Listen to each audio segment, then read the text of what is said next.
let us fire away. And I think the first question, it's about, our fiscal situation in the country.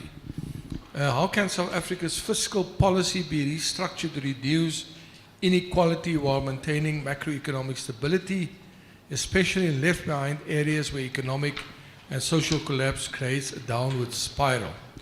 And the obvious question is, what role can local development councils and catalytic infrastructure play in reversing this trend?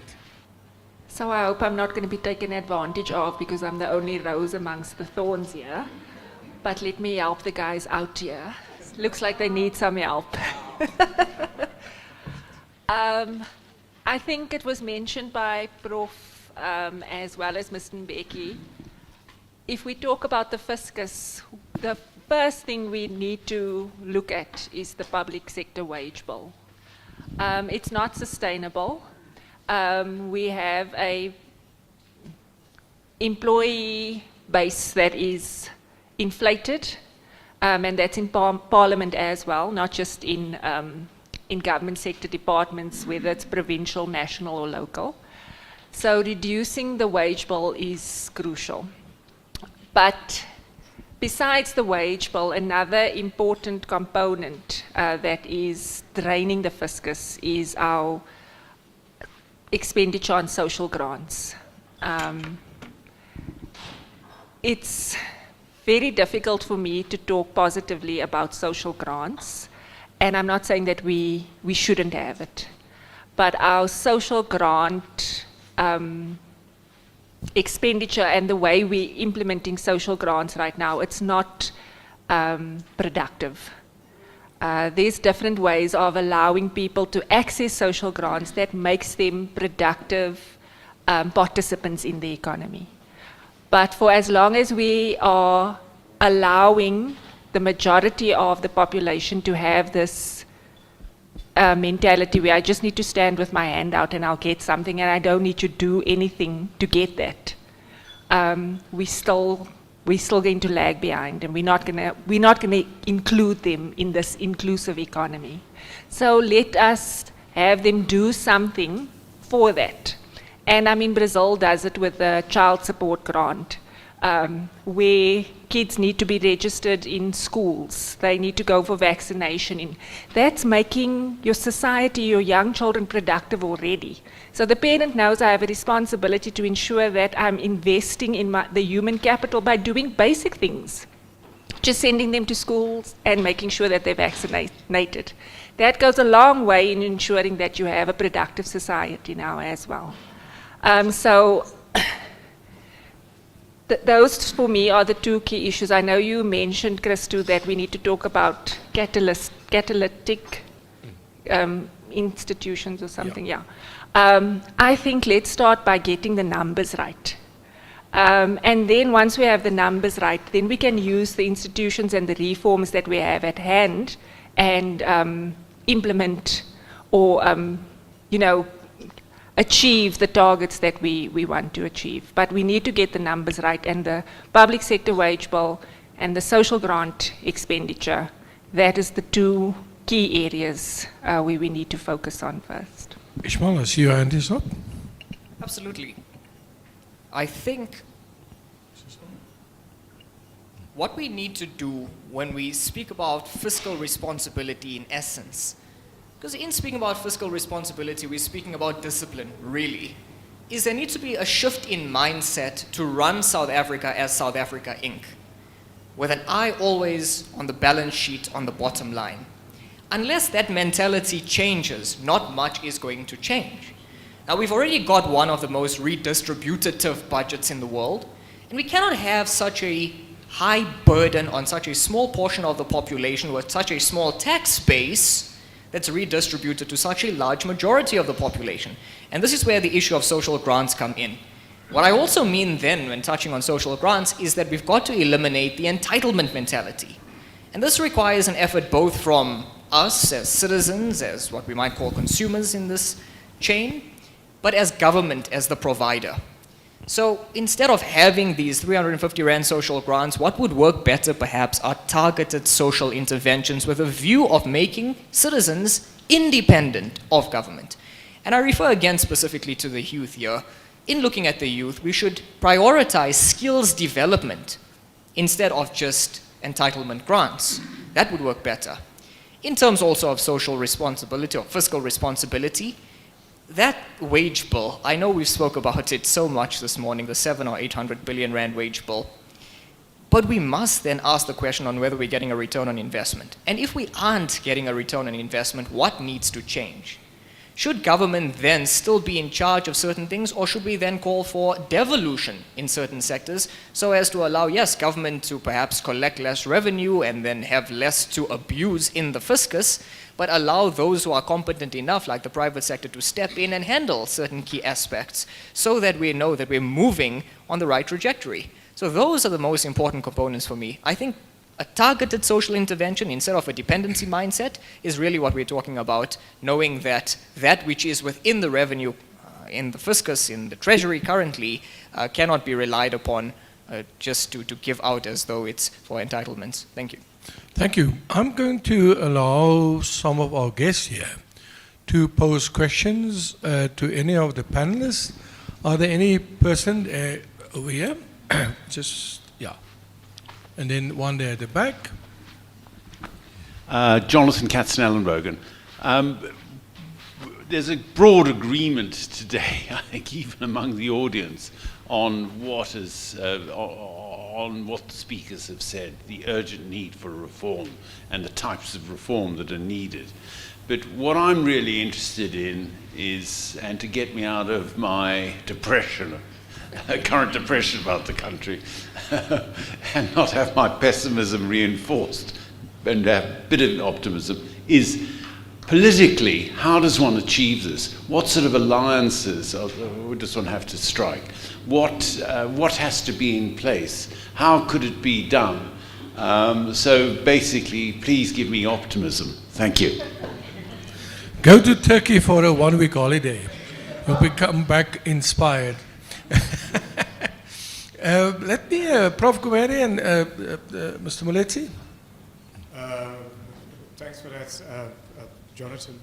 I think we have to try to build a sort of centrist consensus in our politics, and I think it's almost, we're almost there, because in the GNU, I think there's a great potential of that the DA and parts of the ANC and the IFP over time could actually form a centrist, much longer coalition in the long term.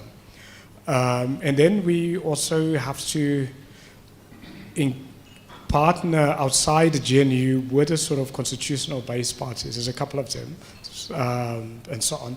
And then civil society and business. So civil society and business and the GNU is sort of a GNU plus. And I think we're getting there. It's not perfect, where business is increasingly delivering some of the critical services, the sort of GNU plus, and so on. Civil society, I think, could be, unfortunately, I don't see, civil society is a bit on the margins, but they should be involved also on delivery of public services. I think we've already seen, I think the good thing, how civil society has actually been engaging, even the US, and has forced the government to change its own policies. So I think there's a civil society-driven change of some of our policies. So it is not a necessarily bad. I mean, there may be many people in government who think that's a bad thing. I don't think it's a bad thing. And then, of course, there's a civil society using the courts and business using the courts. So I think for me, there's green shoots. Things are moving, maybe not as fast as we wanted, but it's moving. I just thought after the budget, our finance minister, when he said, look, the ANC learned through the process of opposition from within the GNU and outside the GNU, that a budget will look different from now onwards. I mean, I thought it was a really great breakthrough. I mean, it wasn't covered much, but I thought it was very important. Mr. Mbeki, some pearls of wisdom? Well, optimism. I have to remind Jonathan about what Mrs. Thatcher said about the ANC. The British government has always been a protector of the ANC, interestingly. And they put a lot of security to protect the ANC office in London. And then somebody was talking to Mrs. Thatcher about the ANC being the government in waiting. And her comment was that although she is protecting the ANC, she knows that if anyone who thinks the ANC can rule South Africa is living in cloud cuckoo. And I think she has been proven. I think she has been proven right that the ANC can't rule South Africa. So it's done a huge amount of damage during the last 30 years. One of the big damage that the ANC has done is to allow this massive high standard of living for the top layers of our society. I lived and worked in the United Kingdom as a professional, as you know. I worked for the construction industry, which was my original training, and I also worked for the BBC World Service when I became a journalist. I can tell you that as a professional in the United Kingdom compared to being a professional in South Africa, my standard of living in South Africa, there is no comparison between my standard of living in the United Kingdom to South Africa. In South Africa, I live like a lord. In England, I lived like a worker. And I had the same training, I had the same qualification I had. Now, the ANC has added to this expensive layer at the top of our society, let's say the top 15 to 20%. Now, what is the consequence of this is our low investment in our economy. This highly inflated standard of living at the top of our society. Now, where does this come from? It comes from the 19th century when we had to import people from Australia, from the United States, from Cornwall, to come and develop our mining industry. For them, this was a hardship posting, so they had to have a higher standard of living in developing our diamond mines, our gold mines, than they had at home. The consequence is that we have a very skewed salary structure or standard of living structure in this country, which we inherited from that era, where the top end of our society, they see themselves as being on a hardship posting. So, what does South Africa have to do? We have to develop our country. If you go to Asia, if you go to India, if you go to China, people are living, top professionals are living in apartment buildings. In South Africa, top professionals are living in golf estates with swimming pools, with 3 or 5 domestic workers and all the rest of it. So we are living in a completely unrealistic environment in our country. We have to bring down the standard of living of our managerial and our professional class. Now, how do we do that? We do that by producing more of them. That's how the Indians can keep down the wages of their professionals, by producing a lot of professionals. And they even export them to the United States. You find them in Google, you find them in the United Kingdom, but they have a huge surplus. The consequence, they keep the wages of the top layer of society down. So they now have the money to invest in their infrastructure, in their education system, in sending children to school, in everybody attending high quality schools that are state owned, that cost very little. So now, how are we going to do that? You are not going to do it with our existing political parties. So what we need in South Africa, what we have to have in South Africa, we have to have not a centrist party, as my friend Williams here says, we have to have a left of center party. And the irony about South Africa, our business community is increasingly more left of center than the ANC and the DA and Rise Mzansi and Build Oneself. These are centrist parties. The business in South Africa wants our economy to grow.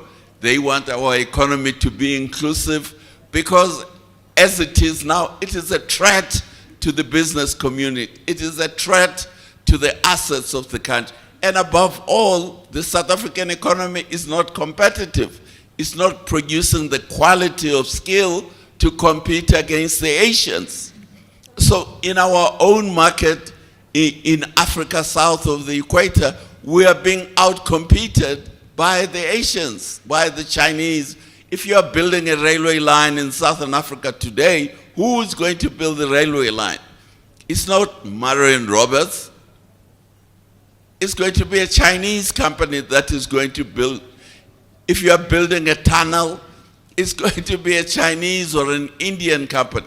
So our economy has become totally uncompetitive. And you can't get a competitive economy without the investment in the skills that we have to have. And to get that investment in the skills, we have to reduce the cost of producing those skills, the cost of maintaining those professionals, which is why we need a left of center. Now, Margaret Thatcher told us that if you think the ANC can rule South Africa, you are living in cloud cuckoo land. The good news I have for you is that the ANC is on its way out. So, what is going to replace them? Of course, there's no vacuum that exists in any society. The ANC is on its way out, and we have seen parties like the ANC disappear. Kwame Nkrumah's party like that disappeared. Kamuzu's Banda, Malawi Congress disappeared. Kaunda's party, the UNIP, United National Independence Party of Zambia disappeared. Chama Pinduzi is disappearing in Tanzania. KANU in Kenya has disappeared. The ANC is going the same way. And it will be replaced by new parties that are going to drive development instead of trying to drive the luxury lifestyle of the English masters or the Rand laws, which is what has happened to our country in this country. So that, for me, is where you and me have to go and work to drive a new South Africa that is going to be competitive, will be as competitive to the Asians as they are to us. And instead of us living in small layer, living in luxury, when our countries are collapsing, because South Africa is collapsing. Why? Because we want to maintain this extravagant lifestyle for the upper classes in this country instead of uplifting the mass of the population. Why do we have the social grant problem? It's because we don't want to invest in building modern housing, modern high-rise housing for the poor population moving from the rural areas to the urban areas. We want them to live in the shanty towns and in the rubbish houses of the RDP. We don't want to invest in proper high-rise industrial housing. But a high-rise building uses enormous amount of manufactured inputs. To build a high-rise building, you need steel, you need you need lifts, you need cement, you need, all those things have to be manufactured domestically. And when you manufacture those things and build a high-rise building, first now you can build a 3-bedroom house for a larger family, you can build a 1-bedroom house, you can build a 4-bedroom house. In the process of building it, you build your construction company industries. Our construction companies have been destroyed. Where is Marion Roberts today? Where is Group 5 today? So we have to think as South Africans, especially us, the professional class, about rebuilding our country. Not about living off the country. We have to think about rebuilding the country. And that, to me, is the challenge of the coming 30 years. And you will not get the ANC it had its 30 years, and it's left us deep in a hole after 30 years. Thank you, Mr. Mbeki. You know, this thought of left of center reminds me of my student years when I was at UWC. There we were taught to become true Marxists.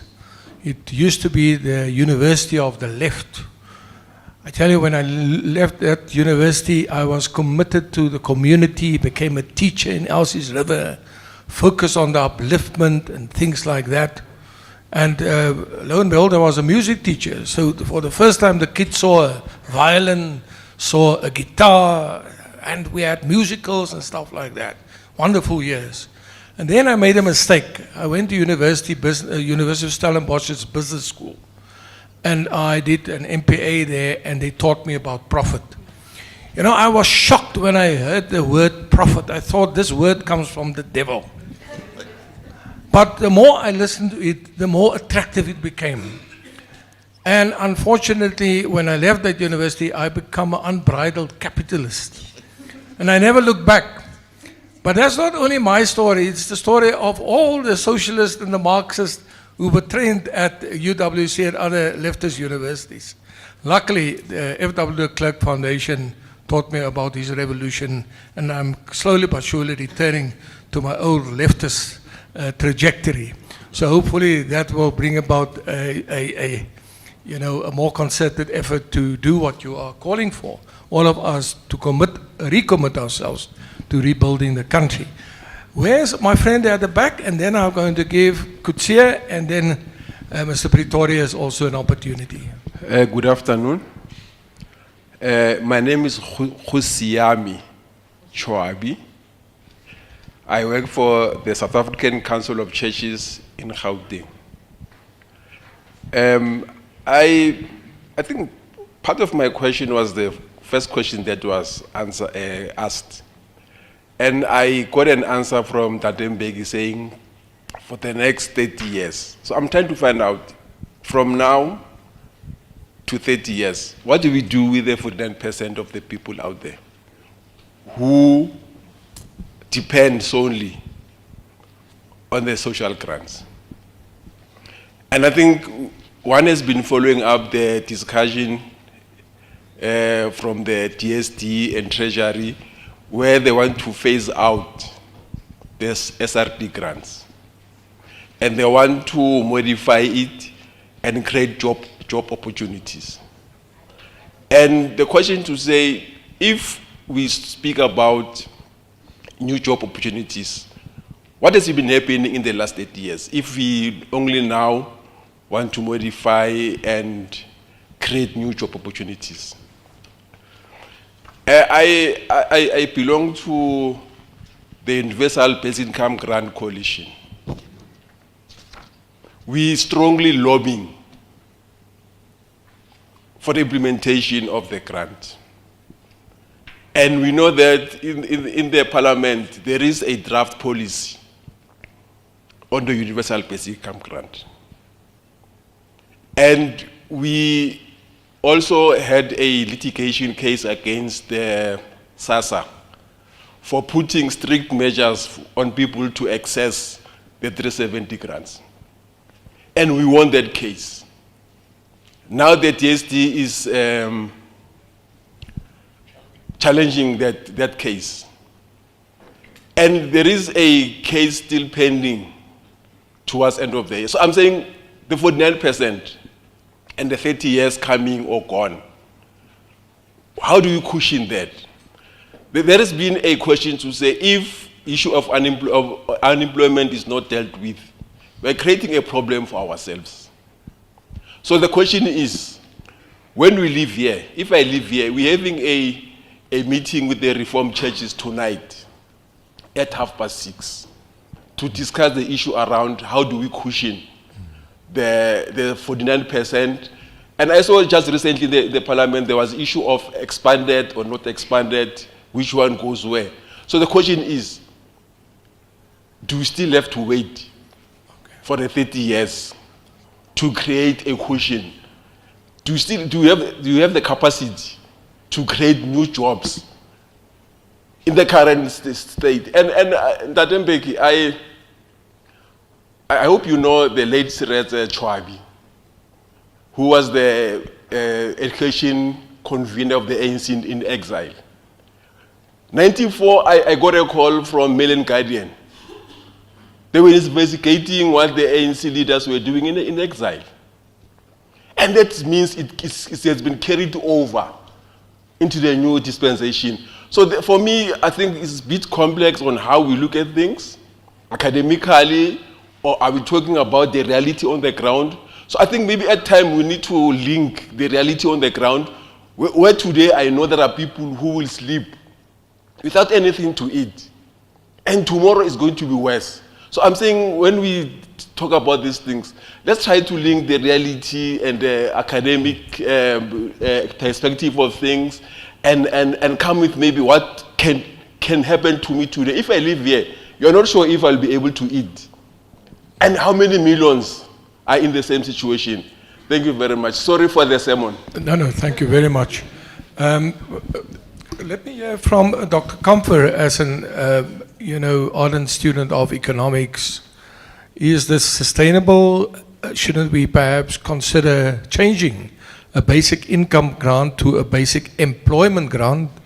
But it comes down to the money that we have available. So we wrote a book last year. It's called Essays on Income Inequality in South Africa. And the chapter I wrote was on the Universal Basic Income Grant. I'm not against the grant. I am against how the grant is being allocated, because I believe it's not being productive. It's not being used productively. And so what we also did was to see what people are using the grant for. I don't know if you guys remember during lockdown, there were little stories here and there of how people started businesses with this 350, okay? And so we tried to look at how many people actually are using the 350 to either start a little small stall on the side of the road selling snacks and sweets. We actually found that people are using 80% of the grant for online betting. Gambling has increased significantly for recipients of the grant. Now that, Pastor, is a concern for you. So what we're doing now is, because we're handing out this grant and people are just getting it, they're not using it to put food on the table. So yes, you're right, they're worried, where's the food? They're using 80% of it to gamble. And so, yeah. Once again, if it comes easy, it's going to go easy. Easy come, easy go. If you're going to have to work or prove that I've done something for this grant, then that makes you productive.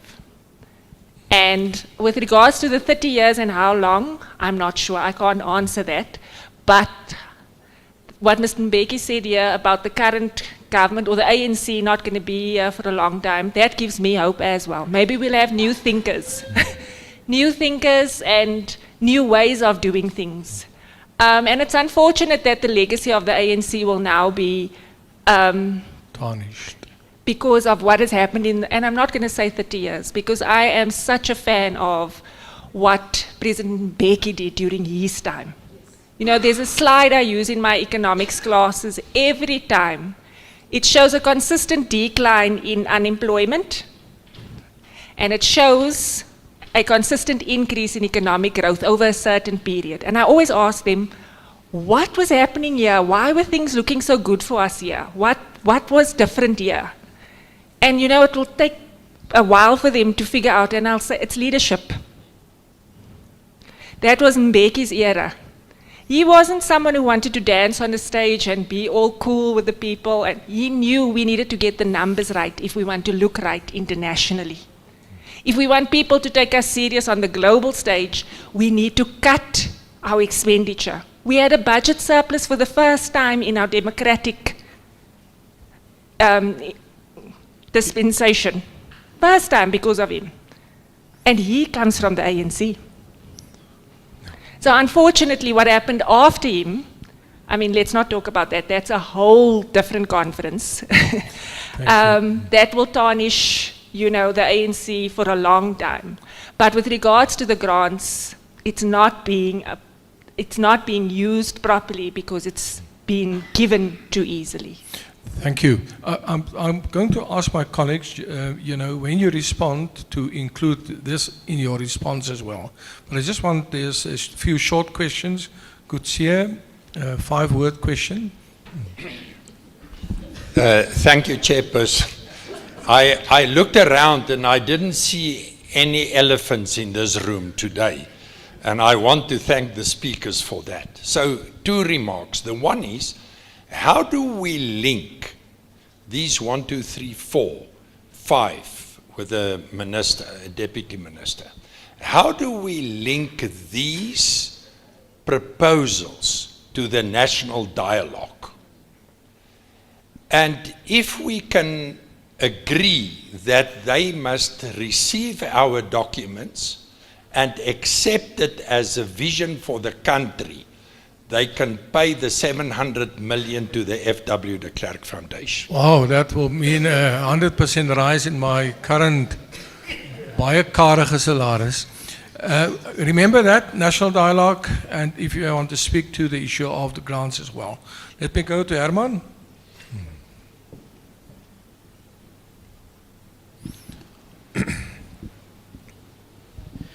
Thank you very much. A very quick few numbers. Last year, October, the Institute of Race Relations, we ran our annual poll. We asked South Africans, have you experienced any form of racism in the past 5 years? 63% said no. We asked, do the races of South Africa need each other for this country to succeed? 87% said yes. We asked, all this talk of racism and colonialism is by politicians who are trying to find excuses for their own failures. Do you agree or disagree? 67% agree. We see an amazing consensus on where jobs come from, how they are created, a majority in favor of a job creation government rather than a social grant government. We even see massive support for the fact that tax-funded vouchers for education, housing, and healthcare would be more effective than policies along the lines of affirmative action. So with all these good numbers showing that the South African people are pragmatic, are moderate, are quite open to solutions, my question is this: what is holding back this public opinion from influencing government policy and the decision spectrum within which political parties make their promises and govern? My short answer is we still maybe dream of saving the ANC. Mr. Dr. Professor Gumeri?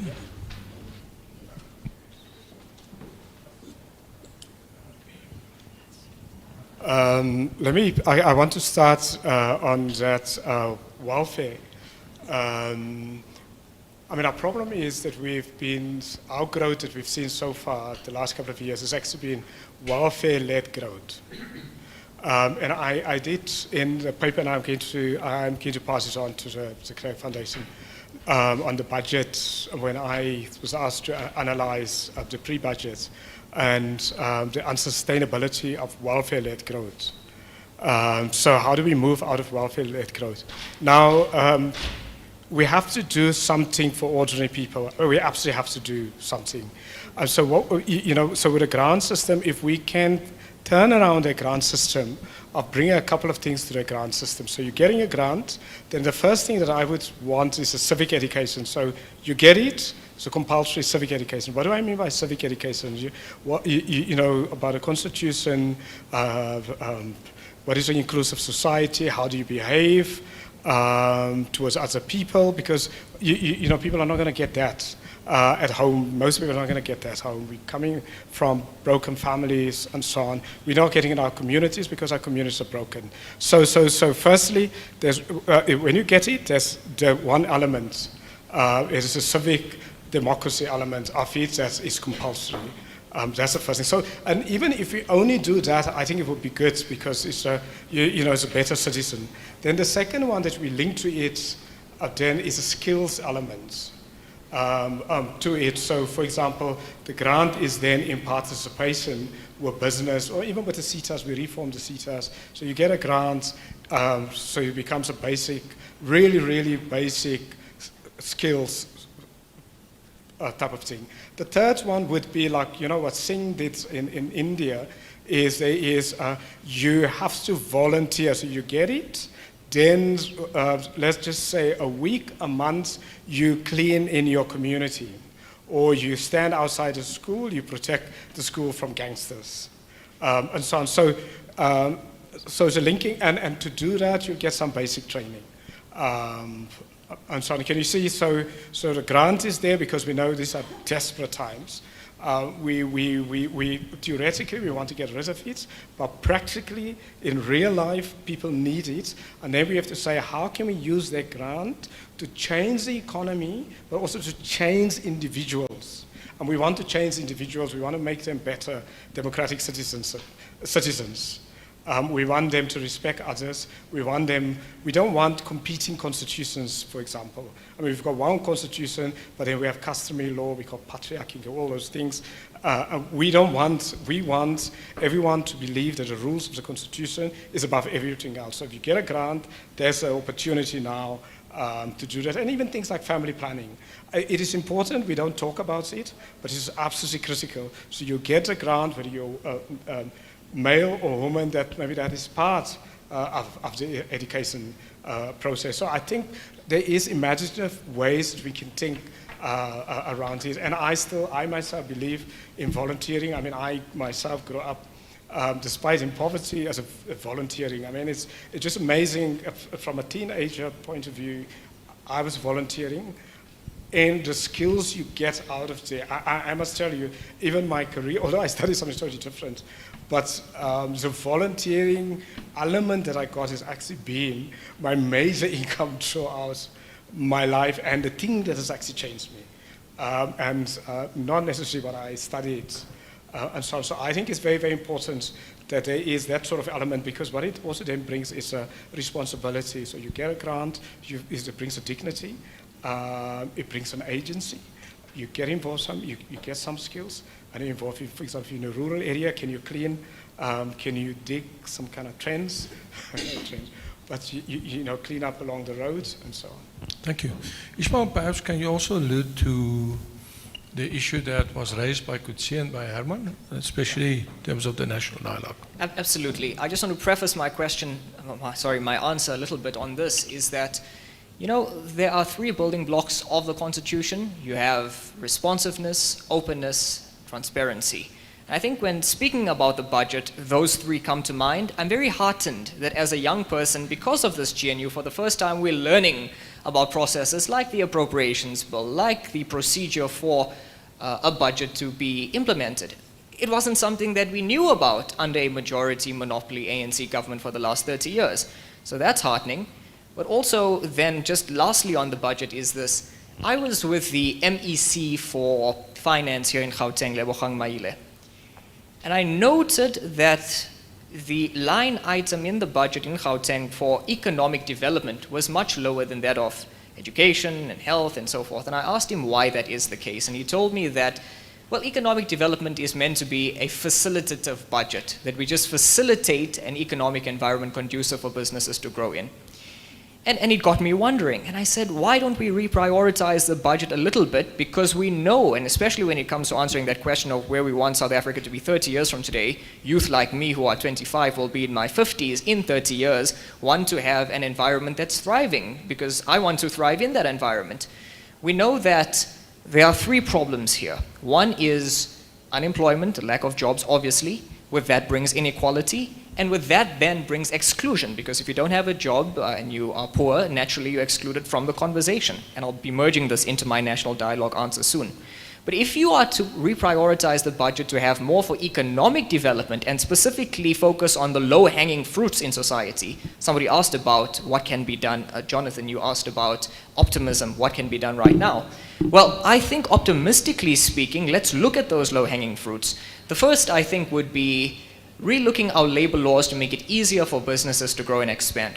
I think something else then also would be to attract foreign direct investment by looking at the laws I mentioned like BEE. Because with this foreign investment comes certain skills that certain elements like Starlink bringing in digital coding and AI and so forth that opens up entirely new markets specifically for the youth.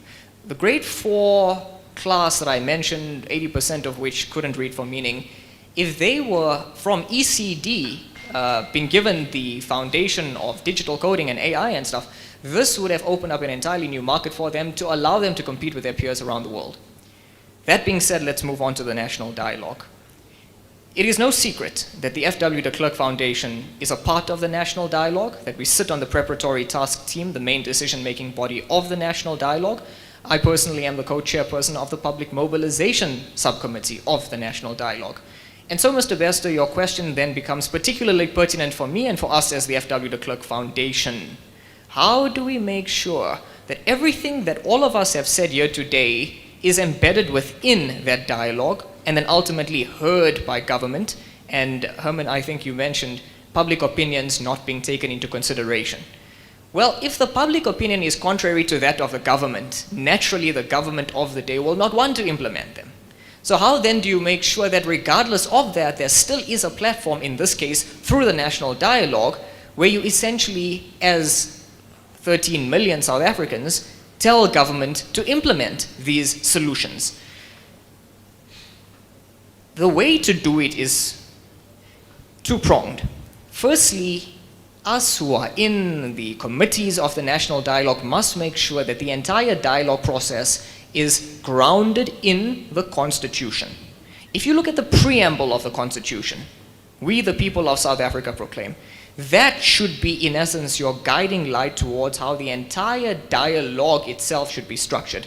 Bottoms-up approach. The aim then, secondly, is for communities themselves, citizens themselves, to co-create solutions to their problems. Yes, we know the problems. There's been a lot of talk about the national dialogue becoming just another talk shop. To avoid it becoming a talk shop, we should structure the dialogue such that communities on the ground talk about the problems, but co-create solutions to those problems in a way that gets societies mobilized towards their common aim. It also solves the public participation problem.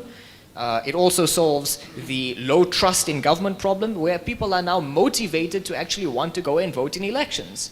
So the Constitution is the guiding light, and as for our documents, I think we've done tremendous work as the FW de Klerk Foundation at the National Dialogue to make sure that everything that has been done with the National Dialogue has been constitutionally grounded. So all of the topics here today must be discussed, but there must be something else, and that something else is that citizens must go create the solutions for the South Africa we want to see in 30 years. Thank you.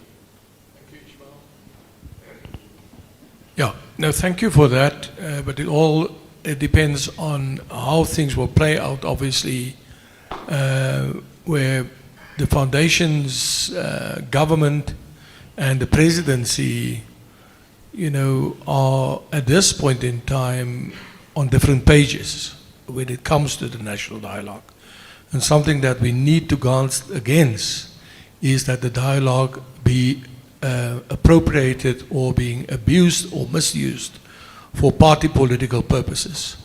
So that is something that we keep a watchful eye over. In fact, I would go so far to say that it already has been,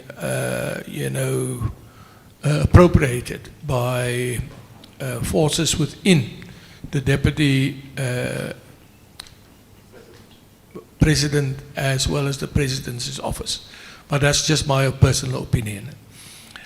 Mr. Mbeki, what do you say? Should we expand the national dialogue, give each one a Christmas bonus?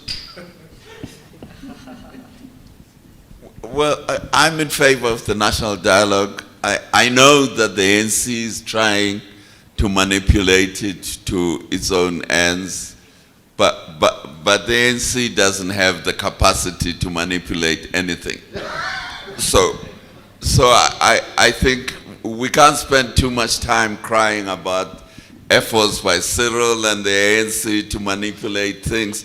We get on with what we want to do. Question. There's a hand in the middle, and then Daniela, you will have the last say, and then I will ask Christina to come and do a word of thanks. Over there. It's not a question, it's just a comment. My name is KC Rheede. Just to add to what Ishmael has said and what Datem said and Professor Gumede said. Somebody spoke about there's no Marian Roberts, there's no Basil Reed, there's no Conco, they're gone. And somebody stuck, you spoke, Chris, you spoke about respect outside here, that people were making noise outside here. And we need to make sure that in the future, when we are here, people don't make noise outside here. And that's what the problem it is of this country. But those things are not going to be fixed now in the next 8 years. There will still be noise, because there will still be the union, people will still be doing what they're doing. But what I want to remind you, all the five of you, is that in 1910, in February, we had the Halley's Comet. And during the time when the Halley's Comet came, it was when Louis Botha became the Prime Minister of this country. And there was a change in this country. In 1986, in February, we had the Halley's Comet. And at that time, that's when the state of emergency came. That's when Dakar Safari came. That's where the frontline states came. That's where all these things which we see until now, which came to 1994. I'm saying to Ishmael, in 2062 or 2061, Halley's Comet is coming. There's going to be change in his lifetime. He's the only person in this room who will still be alive to see that change. Even when he speaks for 50 years, for 25 years time, 30 years time. So whatever we are doing now, I don't know how can we refigure it out. Could be precariatism, what Professor Gumede was saying. All those things could come into place. But the beneficiary in this room is only one person. That's Ishmael. Thank you. Thank you. By that time, I will maybe be 130, hopefully still alive. Can I give the young lady over there an opportunity? I'm so excited when I see the young people posing critical questions. And then Daniela, the last say will be your say.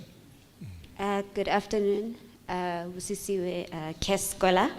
So firstly, I would like to say I agree with the point that grants do lead to too much dependency and laziness, especially amongst the youth. But I think we need to consider the fact that we are so dependent on grants because there are no options presented to us. So it's either grants or you stay at home and do nothing. So I think to move from that, the government needs to invest in tangible skills development and job opportunities, not like your teaching assistant opportunities that are just 6 months. We need more things that will last longer than that. And then another thing, my question is, we're having a discussion on achieving an inclusive economy. But why don't we have people who are economically excluded here to be part of the conversation and also share their recommendations so that whatever we speak about here or share could align with their problems or the situations that they face, because they are the ones that are economically excluded. Thank you. Very, very intelligent analysis. We often talk on behalf of people as opposed to giving them an opportunity to state their case. Daniela, short and sweet. Thank you, Christo. I would love to know, after everything that's been discussed today, and I want to thank our panel members just for excellent, excellent presentations.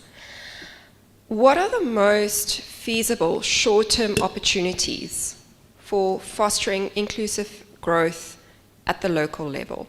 And how can we scale these initiatives then nationwide? So I'm thinking of place-based specific strategies. Specifically, how can we co-design local strategies with the local business, local government, local education sectors, for example, and then treat these local policies that they come up with as programs for testing and adaptation. So for example, let's say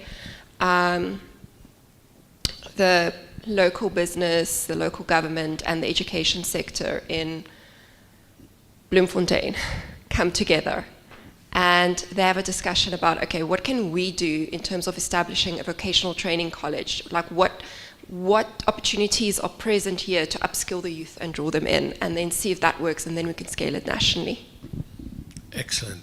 So colleagues, I'm going to give 1 minute to each of our panelists to perhaps share final thoughts, integrate the last couple of questions, statements that you've heard, and please let us leave with high hopes. Starting with Dr. Professor Gumede, and then we'll end off. I will end off just in terms of what we need to do is encourage people outside the state to do their own things. Local communities to come together. So almost, we talk a lot of, in the past at least, of social pacts. Social pacts, the idea is business and labor and the state work together, but maybe what we should do is flip it and don't look at the state-led social pacts that was introduced by Mbeki and those sort of people, but that's never ever successful. But maybe having local-led sort of social pacts and maybe business-led social pacts and civil society-led social pacts at a local level where business community come together and then they set up or help with this artisan training, vocational training, and then also civil society cleaning up their spaces around and so on, policing areas. So it's a different way of, so it's almost putting aside the state by getting together outside the state and then let the state come in afterwards. Thank you, Prof. Thank you. Thank you very much, everybody. My last parting shot is this. Well, I'm very heartened to know that I'll be alive in 2062 and be the beneficiary. Maybe some of that 700 million rand can come to me. You can include me in your wills. On a serious note, I think it's very important to know that whatever happens in 2050, 2062, we start with that process and project today to move on that trajectory today, because I only know this, is that in 2062, you'll either have a South Africa who's experienced an Arab Spring, or you'll have a South Africa that has moved on to the right trajectory and has created a positive future for people like me now who will live in a future that my kids can be proud of. Now, on the issue of including marginalized voices in the room, I think this is incredibly important. And I just want to go back to say that this is exactly what the national dialogue is premised on, inclusivity, and therefore also constitutionality. Now, there's going to be thousands of dialogues across South Africa. We employ the voting ward district model. So every corner of South Africa will have a community dialogue or a sectoral dialogue. And that's really where we want to hear the voices of people like Mr. Mbeki and Mr. Professor Gumede, yes, but more so those who've been marginalized, who haven't been ever given the platform to voice their concerns, and so therefore to understand their concerns better, but to co-create that solution better. In this instance, 1,000 civil society organizations have already signed up to provide us with in-kind contributions to say, we are a small church in Durban, but you can use our facility and we'll provide you with logistics, but let's get people together. My last word then is on the matter of what can we do to help businesses scale. Professor is completely correct. We should break this dependence of relying on government by doing things together as citizens of South Africa in a pact, in a social pact with government, but not allowing government to drive the initiative. Kenya is a brilliant example of this. In Kenya, government teamed up with communities to launch something called M-Pesa, which is a microfinancing digital scheme for young people to get them on the ground for entrepreneurship. And it's worked tremendously there, and I don't see why it will not work in South Africa. Young people have the right ideas, they have the passion, they have the power, they just don't have the right tools that they need from government to scale. And I think a pact between communities, the private sector, and government is absolutely necessary and essential. Thank you. Thank you, Mr. Mbeki. 1 minute. Very, very briefly, one thing we shouldn't, which I think has been overlooked in our discussion today, is what is democracy about? Mm-hmm. Democracy is about political parties. At the end of the day, that's what makes democracy works, is the political parties, because they represent the interests of the whole population. Not one party. The different parties represents the interests and the aspirations of the various component parts of our societies. We have to get back to that. Yes, I agree with the aspiration to have this great consensus about South Africa, but that's cloud cuckoo. We cannot all be on the same, we don't all have the same interests as South Africans. We have different interests as South Africans.